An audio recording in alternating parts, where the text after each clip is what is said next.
அம்மா மஞ்ச மாடி அம்மா நாங்க 3 பேரும் லைஃப்ல பணம் காசெல்லாம் சம்பாதிச்சு நல்லா செட்டில் ஆகும்ட்டு இந்த ஆசீர்வாதம் பண்ணோம்மா. நாங்க அண்ணன் தம்பி 3 பேரும் வாழ்க்கை முழுக்க இதே மாதிரி ஒற்றுமையா இருக்கணும் அருள் புரிவாய் அம்மா. இப்ப நம்ம ரூமுக்கு போறோம், எந்த வேலையில அதிகமா காசு கிடைக்கணும் டிஸ்கஸ் பண்ணி நாளையில இருந்து எல்லாரும் வேலைக்கு போலாம். இப்ப இருக்கிற காலகட்டத்துல கன்ஸ்ட்ரக்ஷன் வேலையில அதிகமா காசு கிடைக்குது. அதனால நாளைக்கு எல்லாரும் வேலைக்கு போறதுக்கு தயாராகுங்க. இந்த வேலை நல்லா இருக்கு. இதே மாதிரி நம்ம இன்னும் 5 மாசம் வேலை செஞ்சோம்னா சீக்கிரம் லைஃப்ல செட்டில் எல்லாம் என்ஜாய் பண்ணலாம். சிமெண்ட் மூட்டை தூக்கி தூக்கி உடம்புல ஒரே டயரா இருக்கு. நல்லா சாப்பிட்டு ஒரு தூக்கத்தை போட்டாதான் கரெக்டா இருக்கும். 5 மாசம் நம்ம வேலைக்கு போய் சமாளிச்சு காசை வச்சு இன்னொரு 2-3 வருஷம் சந்தோஷமா என்ஜாய் பண்ணலாம். கேம முடிச்சிட்டு சாப்பிட சிக்கன் சாட்டை எவன் செஞ்சான்னு தெரியல, அவ்வளவு டேஸ்டா இருக்கு. செஞ்சவனுக்கு 4 பவுன் செயின் போலான் இருக்கு.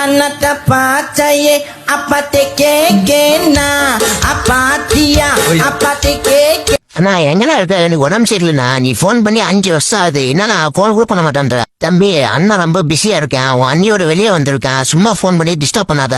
நீ வாழ்தா இல்லைங்க, அவன் கிடக்குறான். எங்க போனாலே சும்மா போன் பண்ணி டிஸ்டர்ப் பண்ணிக்கிட்டே இருப்பான் விளக்கண்ணா. அண்ணா எனக்கு உடம்பு சரியில்லை, பெரிய அண்ணனுக்கு போன் பண்ணா அண்ணியோட எங்கேயோ வெளியே போயிருக்கேன், போன விடான்ட்டான். நீ வரையானா? நீ வேற ஏன்டா வெறுப்பேத்துற? என் பையனை பார்த்துக்கிறதுக்கே என் டைம் பத்தல. வைர போனா சும்மா டிஸ்டர்ப் பண்ணாத. இது என்னடா எனக்கு வந்த சுவாதன காலம், எல்லாம் பணம் காசு வந்தோடனே மாறிடுறானுங்க. அண்ணன் என்னடா தம்பி